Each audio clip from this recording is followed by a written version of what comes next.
Assalamualaikum warahmatullahi wabarakatuh, and also very good morning to all of you.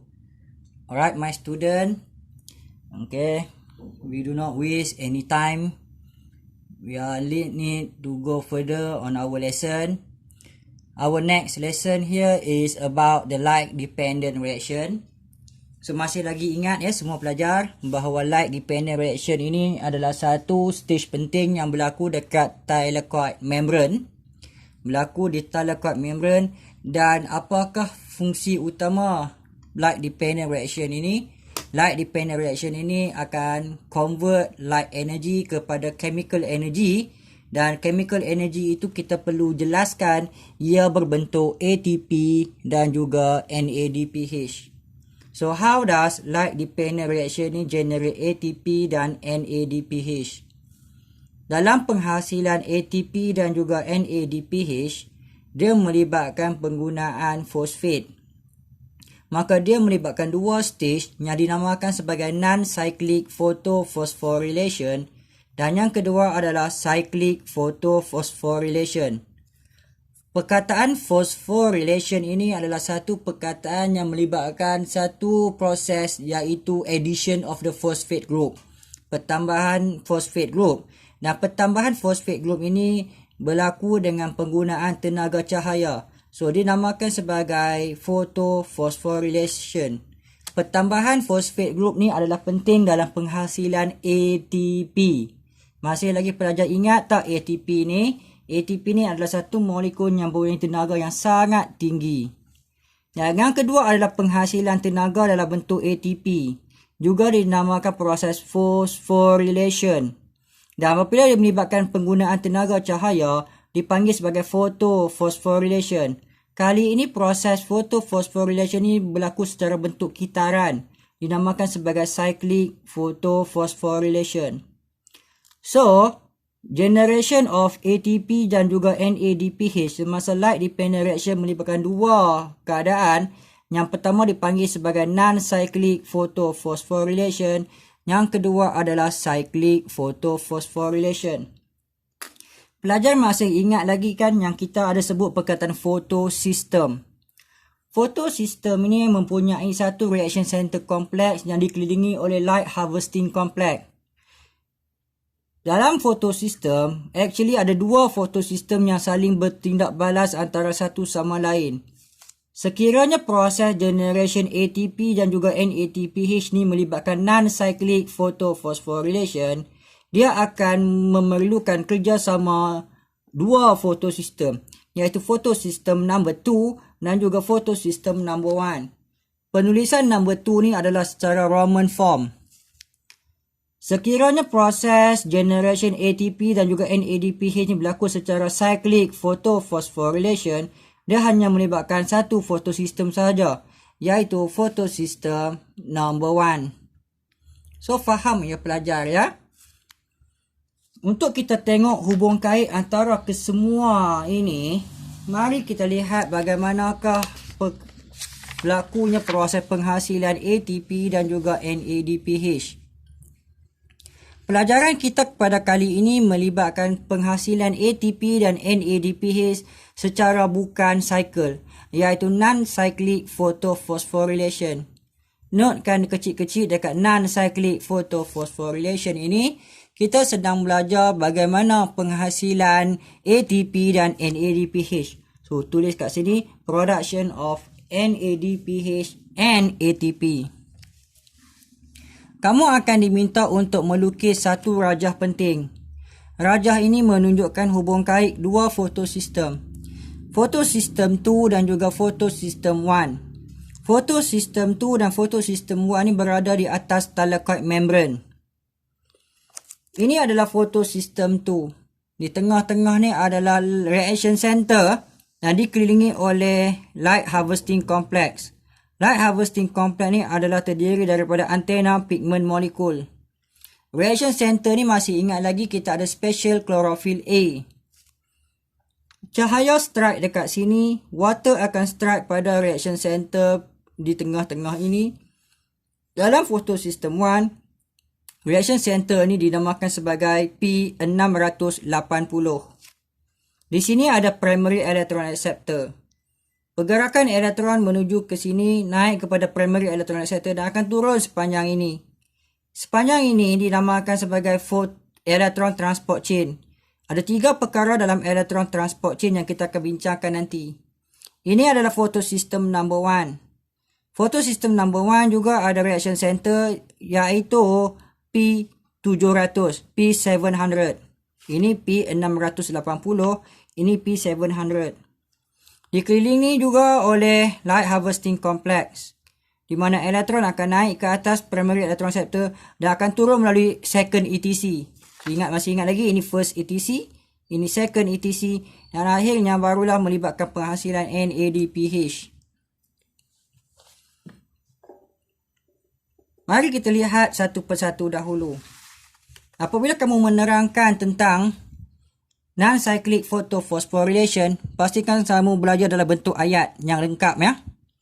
Yang pertama sekali kita akan cerita light strike. Light strike yang akan memancar on the antenna molecule of the photosystem 2. Light strike on the antenna molecule of photosystem 2. So baik, tengok rajah dengan baik. Sambil study, sambil bincang rajah ya. Saya suka fokus dekat sini dahulu. Okay, kita belajar sama-sama. Rajah pun ada, tulisan pun ada. So this is light. Nampak light? The strike on the antenna molecule of photosystem 2. So this is photosystem 2. Light strike on the antenna molecule. Ni antenna pigment molecule. Ni antenna nah. Nah ni hijau ni kalau kamu highlight antenna pigment molecule, tambah perkataan antenna ke atas ni. Baik pelajar. Selepas tu apa yang berlaku? Light energy absorb. Light energy absorb by antenna pigment molecule. Highlight perkataan antenna pigment. Bila hang sebut perkataan absorb, maka jelaskan dekat sini ada antenna pigment. Pigment is very important to absorb the light energy. So kita tengok dalam rajah ni. Bila light strike on the antenna molecule, antenna pigment molecule tu akan absorb light energy tu. Sekarang light energy ada dekat antenna pigment molecule. Apa berlaku kepada energy tadi? Energy tadi akan transfer from one antenna to another antenna molecule until reach reaction center P680. Highlight perkataan reaction center P680. Tenaga yang ada dekat antena pigment molecule tu akan hantar dari satu antena kepada antena yang berikutnya sehinggalah tenaga tu sampai kepada reaction center. Dan reaction center ni adalah P680. P680 ni adalah reaction center pada photosystem number 2. Kamu tengok ya. Tadi tenaga di sini, the energy tadi transfer from one antenna to another antenna until reach reaction center P680. Masih ingat lagi tak reaction center ada apa dekat sini? Ini adalah special chlorophyll A. Dekat sini ada apa? Dekat sini ada chlorophyll A ada, chlorophyll B ada, carotenoid pun ada. Tapi yang ada dekat sini adalah sangat special. Dia hanya ada reaction center ni hanya ada chlorophyll A sahaja. Kalau dekat sini ada apa tadi? Ada chlorophyll A ada, chlorophyll B ada, carotenoid pun ada.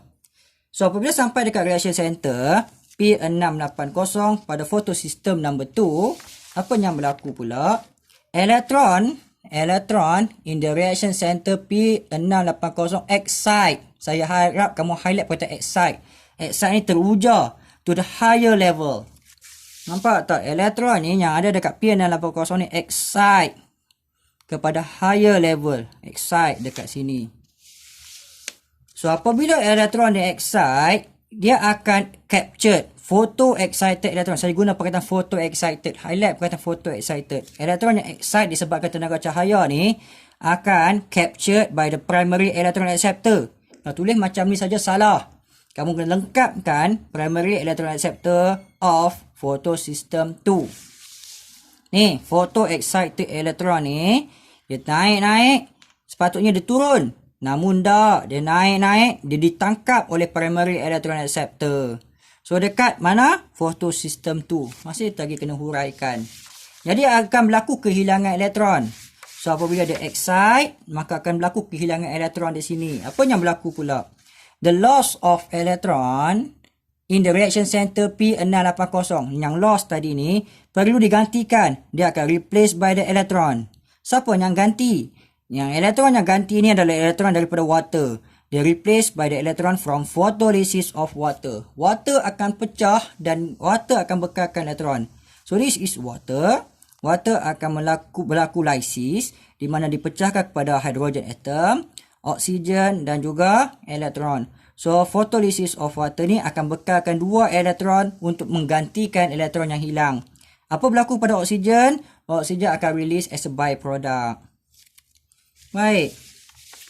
Kemudian elektron sekarang ada dekat sini.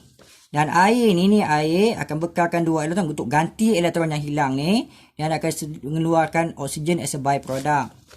Elektron sekarang berada dekat primary electron acceptor. Elektron yang ada dekat primary electron acceptor ni akan transfer from primary electron acceptor of photosystem 2. Ya, elektron daripada primary electron acceptor photosystem 2 akan transfer kepada photosystem 1. Melalui apa? Via electron transport chain. Dan electron transport chain melibatkan tiga perkara. Yang pertama, plus 2 quinone, simbol dia PQ, cytochrome complex dan juga plastocyanin, simbol dia PC. Mari tengok gambar ya. Mesti belajar macam ni. Elektron dekat primary electron acceptor ni akan transfer to the photosystem 1.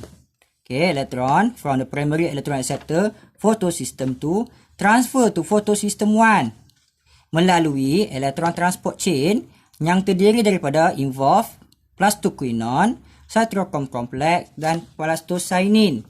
Pergerakan elektron ini pergerakan menurun. Nampak tak? Tinggi, menurun. Ini kita panggil dia exogonic.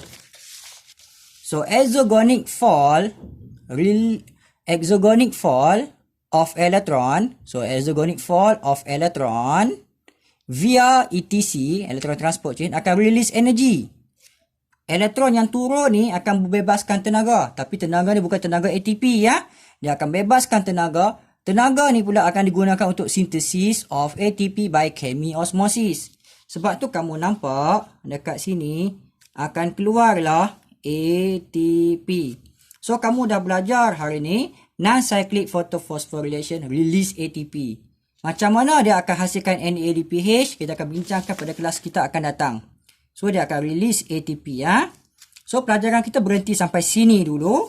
Semuanya ada 8 poin. Salin ya. 1, 2, 3, 4, 5, 6, 7 dan 8. Salin ya elok-elok semua pelajar.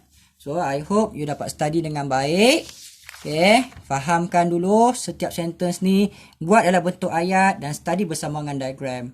So diagram ni ada diagram ini ya. Penting diagram ni untuk kita study. So bye semua.